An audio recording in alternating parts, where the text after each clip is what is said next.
Hello everyone, and welcome to our webinar, Top 10 MBA Application Mistakes and How to Avoid Them. My name is Nelly, and I'll be the moderator on behalf of Unimy Prep team. I'm here with Scott Edinburgh. Scott has been an MBA admission consultant and career advisor since he founded Personal MBA Coach in 2008. He and his team have helped hundreds of applicants around the world to get into top MBA programs. So I'm sure that he has a lot of interesting things to share with us. I hope that you enjoyed this webinar. Please ask questions anytime during the webinar. You can use the chat or the Q&A box, and we'll take time to answer at the end of the session. I think we are all set, so I'm giving the word to you, Scott.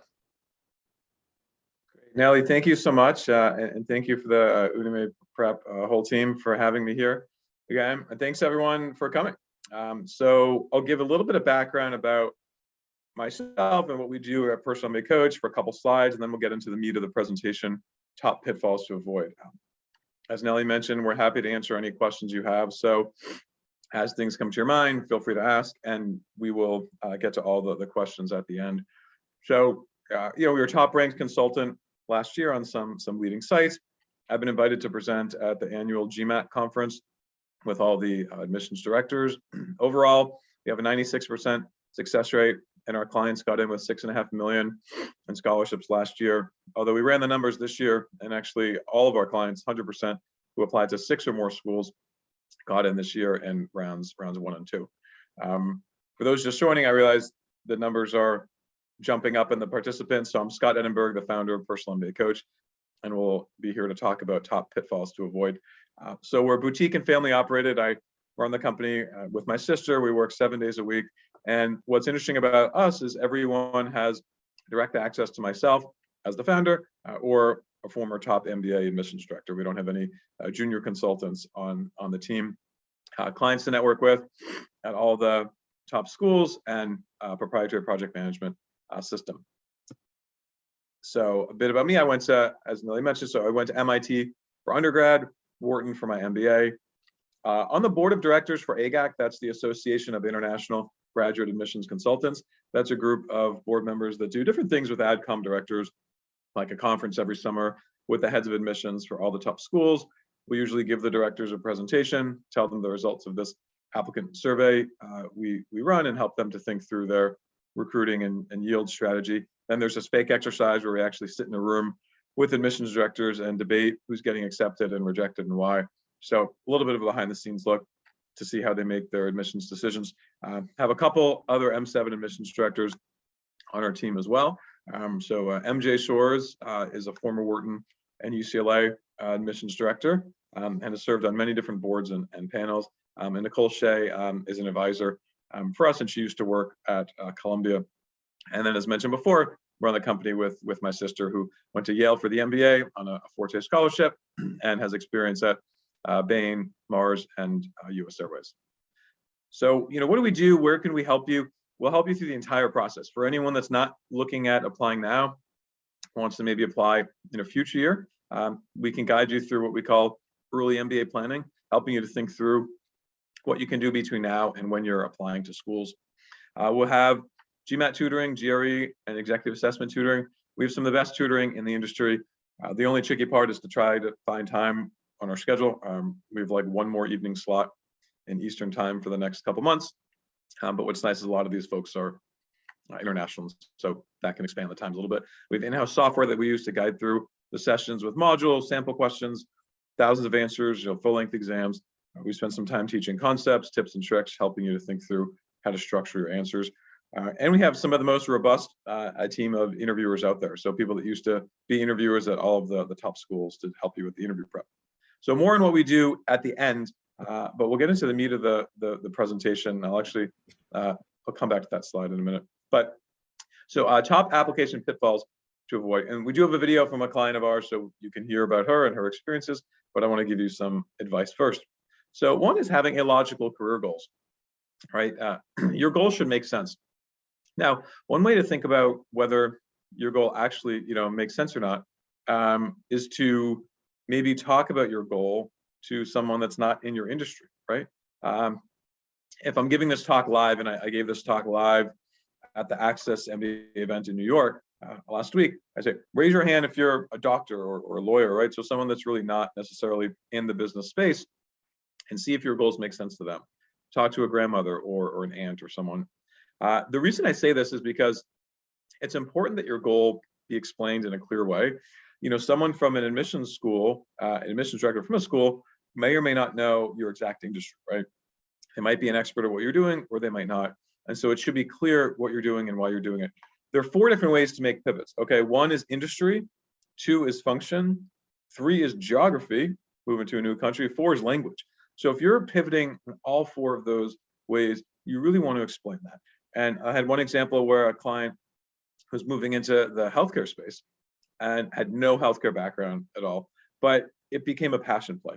There was a particular story about their healthcare experience with a family member, and it became a real sort of like passion, personal story here. And for those just joining, I'm Scott Edinburgh, founder of Personal MBA Coach, MIT for undergrad, Wharton for my MBA, and we're talking about top pitfalls to avoid. So 1 is illogical goals. Okay, the next pitfall is asking your company's CEO to write your rec letter. You don't have to ask somebody really high up. You know, you just want to get someone who knows you really well and can get into a lot of specific details about what you've done, what's been good about what you've done, what maybe hasn't been so good. You want honesty, right? You want clarity. Somebody who will be able to say, Scott was one of the 3 best consultants that I've seen over my 7-year career because he did these things, but I would have loved if he were to do, you know, these things as well, right? So these are some tips that you want to think about when you're asking your recommender. I know some of you are just joining. We're going over top 10 pitfalls. I'm Scott Edinburgh with Personal MBA Coach. So next is after the rec letters is the resume, right? So this is probably not the most fun thing to be thinking about, but don't use job description bullets on your resume.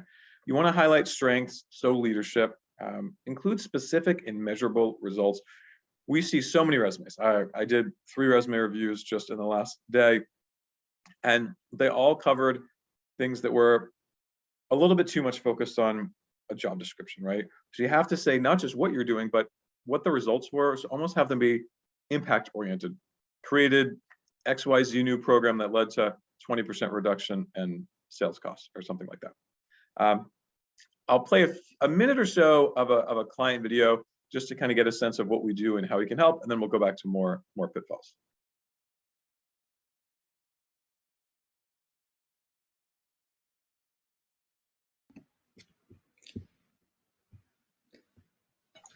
I worked with Personal MBA Coach and Scott in this most recent admissions cycle, and I found them to be incredibly helpful during my whole admissions process.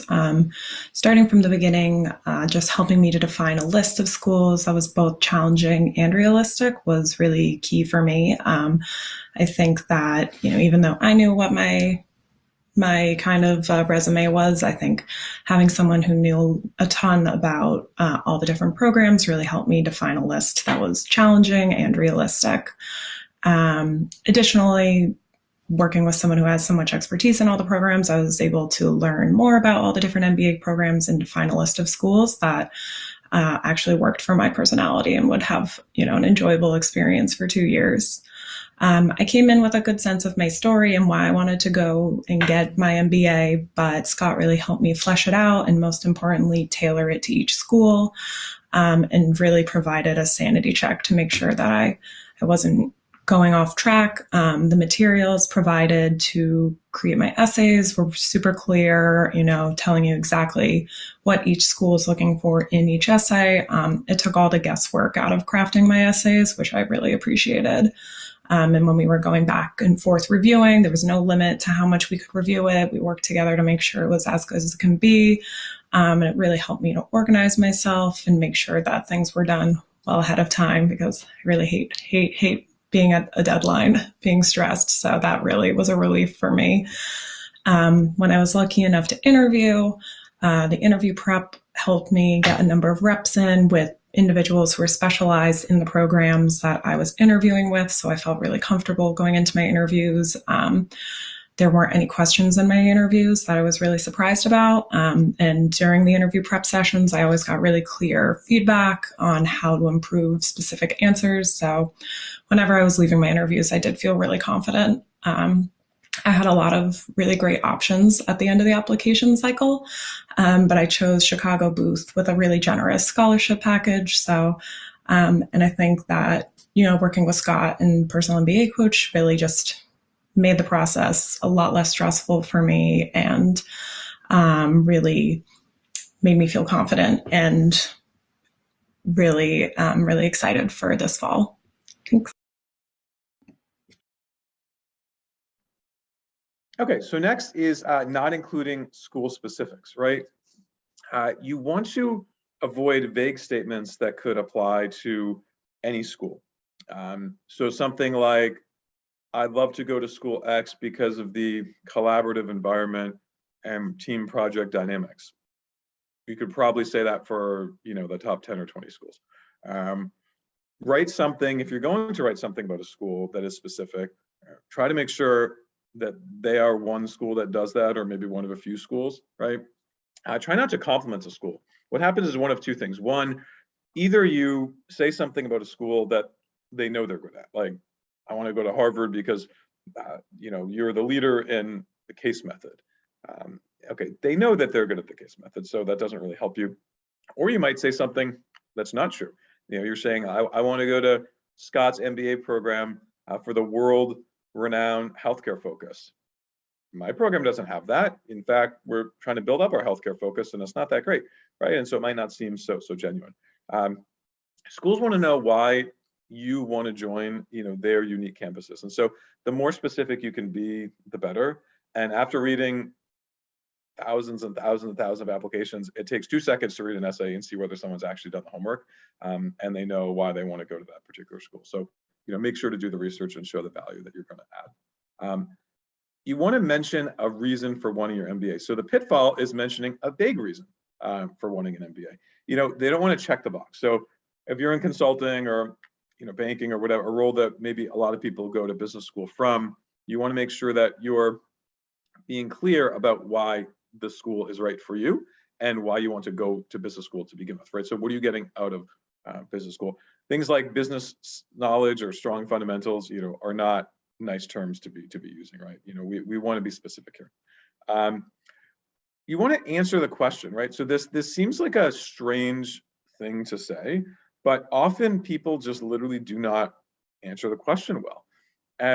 You might say, how is that possible? The question is there, and of course I'm going to write the answer. But let's say you have this goals plan. You work with your consultants, and like we work with everybody. We have this little 200-word Personal MBA Coach goals essay to make sure that what you're writing is at the right level of detail and clarity and specificity, and it's realistic and it's achievable, ambitious, all at the same time.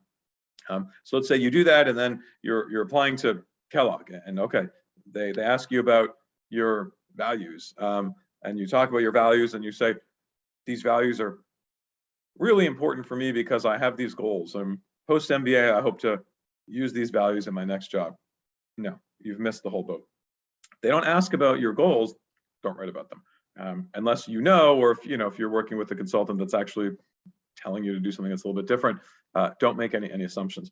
And sometimes it's natural because you have a story that you want to tell, right? The other way to maybe mess this up is, let's take, I don't know, Columbia or London Business School, for instance, and they have 500-word essays on goals. 500 words, so you have to fit a lot of stuff. You have to fit a little bit about what you've done in the past. You have to fit what your goals are, and you have to fit how the school will help you to get there. So if you write 190 words about grandma and what you learned from grandma and what you're doing at work and this whole background about you, guess what? They just don't care, right? They want to get into the nitty-gritty of what you want to do and how the school will help you to get there. So writing too much about the background also might not help you. Next is using buzzwords. Buzzwords are not helpful, right? One of two things happens when you're using a buzzword. One, you're saying something that an admissions director doesn't understand, and that's possible because there are a lot of words in the world and nobody knows everything. Or you're saying something that they understand, but they don't really need to read in the application, right? The goal is not to impress somebody to get a job. If you're applying for, senior software engineer 17 at Google, then okay, let's use some terminology that's going to impress a hiring manager. But for business school, you just want to show transferable skills, results, and personal characteristics.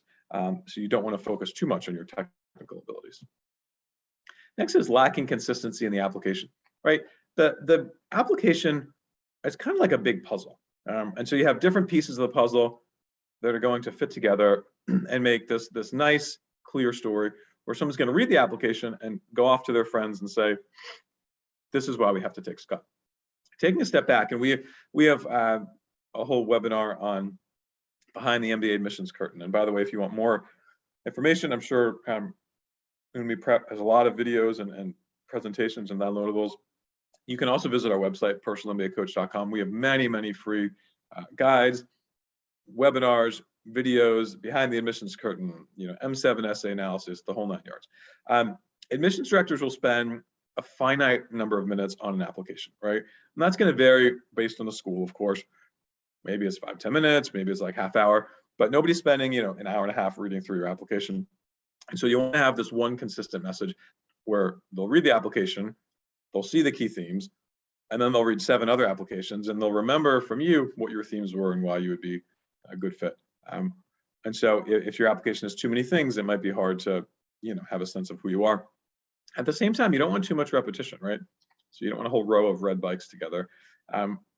You have few words, use them wisely. If you have 3 great stories, one story is an A and one story is an A- and one story is a B+, I want to hear all stories. I don't just want to hear the A story and 2 essays and it be the first bullet on your resume and your recommenders both talk about this A story because it's impressive.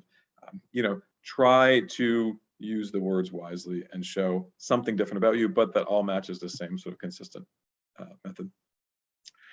Engaging with schools, right? This is now happening. This is exciting. For the last 2 years, we've been kind of at home and hoping everybody's staying safe and still hoping everybody is as safe as they can be in this very complicated world today. But, that said, events are happening, right? So I was at Access MBA event, plug for Access MBA, go to all their events. They're fantastic. I did Boston and New York. They're happening. School reps are going. You may or may not wear a mask. That's up to you. But go to these events, right? Talk to students, talk to admissions directors. Now, if you don't want to travel and you don't want to go to an event because you're not comfortable, that's okay. You can certainly do things virtually, right? But engaging with schools is really important. Talk to students, even if you're not going to any of these events. And schools track this stuff. Last thing you want to do is sign up for an event and not show up. So sign up, show up. Ask a lot of smart questions. Okay, so our clients have got a lot of scholarships last year. So we had over 6.5 million in the last year, and this year is probably going to be more. So we're trending higher. We'll probably be over 7 million. I think that leads the industry. So the value prop in working with us, fees are very expensive, but you'll make money at the end of the day. Most people do. You'll get a lot more scholarships than you would, just applying on your own. So our clients go to all the top schools. These are some of them. Certainly many others that are not represented here as well. So what happens? Okay, what happens if you actually want to work with us and you're curious about what we do? I'll give you a quick overview, and then we'll go into some, questions. But tutoring, right? We talked about tutoring earlier on. We have GMAT, GRE tutoring, executive assessment, in-house software that we use to guide through the tutoring sessions with modules, sample questions, thousands of answers, full-length exams. We're spending some time teaching concepts, teacher to student, helping you to answer things a bit more efficiently and effectively. Our tutors have really high scores. So at least a 780. Most companies hire with 750 or higher, but ours are a little bit higher. And all advanced degrees, often multiple advanced degrees, so super strong tutors. Brainstorming, we figure out your story. Who are you about? What are you covering in this application process? We talk about your goals. All right, I mentioned the goal statement discussion earlier. Some people really want help with schools. So we can do school selection to guide through the schools as far as having the right level of clarity and detail, specificity. They're realistic, achievable, ambitious, all at the same time. We have essay guides for all the schools that show you what success looks like. We have essay samples, right? And our process for editing the essays is pretty robust. And so I won't go into all the details, but we can certainly talk more offline. If you're interested, just shoot me an email. Probably best to email me directly, scott@personalmbacoach.com. We can go over our process. You can get a sense of what makes us special and unique. And of course, we'll guide you through recommenders, have a structure for recommendations and interviews with one of the most robust team of interviewers out there. So now we'll go to questions, but before that, there are a couple guides here, right? So there's M7 analysis, and if you can't click on this, I know you can't click on this. Just go to our website and you can download this, or type this in personalmbacoach.com/M7 analysis request. You might say, I'm not applying to an M7. Who's this guy? What is M7? Okay, so then we go beyond the M7 book. All right, so we have one for schools beyond the M7 as well. So we'll go to questions. I'll leave this slide here, and feel free to ask any questions you haven't asked already, and I'd be more than happy to answer them. Thank you very much, Scott, for sharing these useful tips. Indeed, we have a few questions and still time for more, guys, so don't hesitate to use the chat box or the Q&A box. Okay, let's see what we have here now. Okay, if we don't use bullet points in the CV, how to highlight experience then? Can you give advice on formatting the CV? Yeah, great question. So let me go back to the CV slide. Oh yeah, so this one didn't show a picture. Okay, so I should have showed the slide with a picture. So you definitely do want to still use bullet points on the CV. What you don't want to do is use just a job description bullet. So if you're writing something that sounds like it came from the job description, and let's say everybody in the company can do what you're writing, and that doesn't show me what you did specifically. So the idea is still to use bullets. You still want to have maybe 1 to 2 lines per bullet. If you have 1 or 2 3-line bullets, that's okay, no more. You don't want any bullet that's like less than a line, at least a full line, and ideally have many of them be a couple lines. If you have a bunch of 1-line bullets, it's not going to show enough detail. But you want to say how you did this and what the results were. So it's not just analyze company financials. It's okay, analyzed X company financials, recommended Y solution, which led to Z outcome. And so that's what I mean by don't just use a job description bullet. Thank you very much. Okay, another interesting question. Can you give tip on how to talk about my accomplishments without sounding overconfident or arrogant? Sure. Yeah, that's a good question. It's smart that you asked that. The fact that you're asking that question shows me that that's not a concern. To take a step back, and then I'll answer that. There's a wide spectrum of people out there, right? We only like to work with the best, the easiest clients, the nicest folks. But some people slip through, right? So, there are some folks that they would have no idea that they're sounding arrogant or aggressive. Those are the people that sound that, right? And they won't know. You can tell them and they'll still disagree with you. If you're asking that question, I don't think that you'll sound too arrogant, to be honest with you. But to answer the question, try to be factual, right? So if I'm writing a fact, and hopefully I'm not sounding arrogant. If I am, you can give me feedback afterwards. But if I say a fact, like our clients got $6.5 million in scholarships and 100% of those with 6 schools or more got in this year, that's a fact, right? So if you have a fact that says, I was the first person in the company to do XYZ, which led to a promotion 6 months early.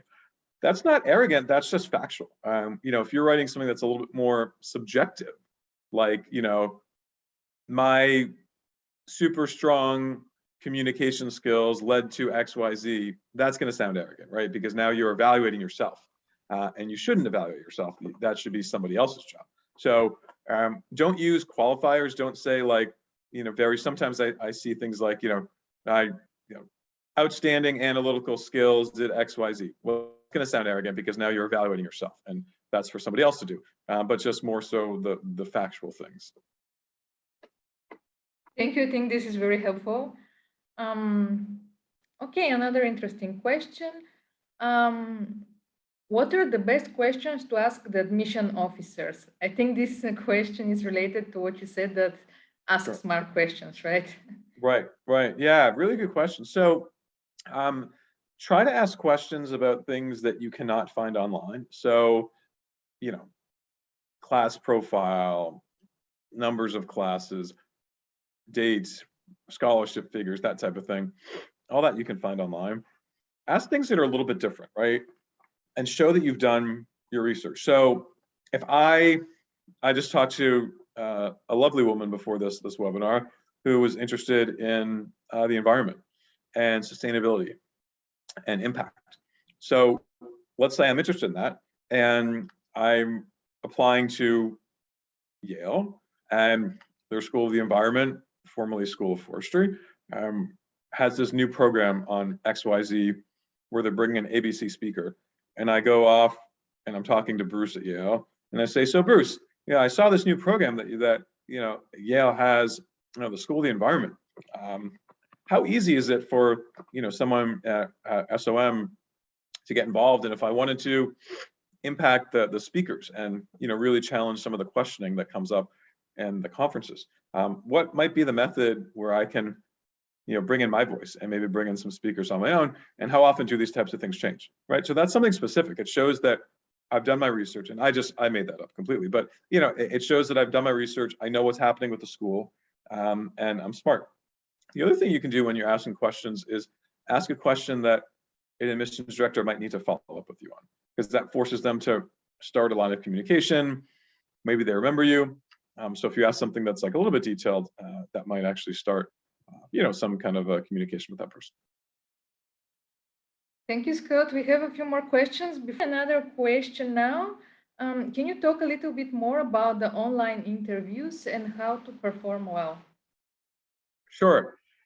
Yeah, so online interviews are weird. Like, I'm looking around, I look up at the light, I look up here, am I, is the light okay here? Do you do a virtual background? Do you not do a virtual background? Right? It's all these things that you're seeing, us do here. The thing with online interviews, just from like a logistics standpoint, make sure you have good Wi-Fi. I know that seems weird, but make sure you have good Wi-Fi. If not, go to library, rent out a room or somewhere, go to your office. Look directly into the camera, so I sometimes look around, but I'm not interviewing, so that's okay. Be prepared, wear something that's somewhat professional. I'm wearing a sweater, that's not super professional, so you might want to, wear something that's like a little bit nicer. And then know that you have to pay attention to body cues and body language with your interviewer, even though it might be harder. You're only seeing what probably like shoulder and up. You don't have the time to do that like chit chat, walk to the water cooler, how was the weekend kind of a thing. So you might just jump into the questions a little bit quicker. Enunciate, speak loud and clearly. Make sure that somebody can really understand what you're saying, and test your microphone. These are some of the things to think about. And then just in general for interviews, interview feedback is know the school, have questions, have answers prepared, so that if somebody asks you about the time when you had a challenging project, or the time when you had a bad boss, or the time when you had an easy project, or the time when you impressed somebody, or a time when you surprised yourself, you don't have to think about an answer for every question. You just have these like this bank of like 4 or 5 situations that can fit into all these. It was a good situation, it was a bad situation, it was with somebody else that was good, it was with somebody else that was bad, and then from there you can probably answer almost any question that you're going to be asked. Thank you, Scott. And talking about the online world, there is another question I want to bring out. A lot of MBA programs are now offered, maybe not a lot, but some are offered entirely online. So can you share your thoughts about this? Maybe what are the advantages, disadvantages in comparison to traditional MBA? Yeah, more and more online. Look, when the pandemic first came, everything went online. And now luckily, schools are in person for those that want to go in person. But holler out to Michigan and to Diane Economy. Everybody loves Michigan. They have an online MBA, and it's new. Not a lot of people know about it, but it's at Michigan. It's a great school. So the benefits of online are, one, your life doesn't have to change. You can just be doing everything you're doing now. If you want to still be at work and still live where you are, you can really fully immerse yourself in the environment without leaving and moving, which often disrupts family life. I think the other thing is that the timing can be a little bit more flexible. So there tends to be more different times for like classes and engagements, activities, and that sort of thing. So you're not locked into, okay, Tuesday and Thursday, 9 to 11:30 a.m. classes. There tends to be a little bit more flexibility. And the downside is you don't have that same in-person, engagement and environment. If you're in a full-time program, there are a lot of events, and you're having social hours and networking and small group meetups, and you tend to feel like it's a little bit more intense and personalized. And then like branding wise and recognition, I think the online MBA programs tend to have a slightly different caliber, let's say, if you're looking at how like good the school is going to look. The online programs tend to be a little bit easier to get into, and people know that. But at the end of the day, for a lot of folks, online is the right way to go, and it's really up to you to figure out what you're looking for out of this process. Thank you very much. I think this was a very useful advice for everyone who is hesitating what type of MBA to choose. We don't have any more questions, but again, thank you for sharing your expertise and knowledge with us today. Yeah, thank you, everyone. Thank you so much for coming. And just in closing words here, start early. It's never too early to start the process. We have a lot of folks that are already doing the essays, doing the applications for round one. You want to submit ahead of deadlines. It's not a good idea to be rushing things in the last, month or two before you finish. And people are usually doing like 6 or 7 schools, and so it takes time. You can definitely do the studying while applying to schools at the same time. And think about what timing is right for you. So it's definitely a good time to apply. It's not the most competitive year ever, but still definitely challenging overall. So if anyone has any other questions, feel free to reach out and let me know. Thank you, Nelly, and the whole team. I really appreciate you inviting me here. Thank you very much, Scott. Best of luck, guys.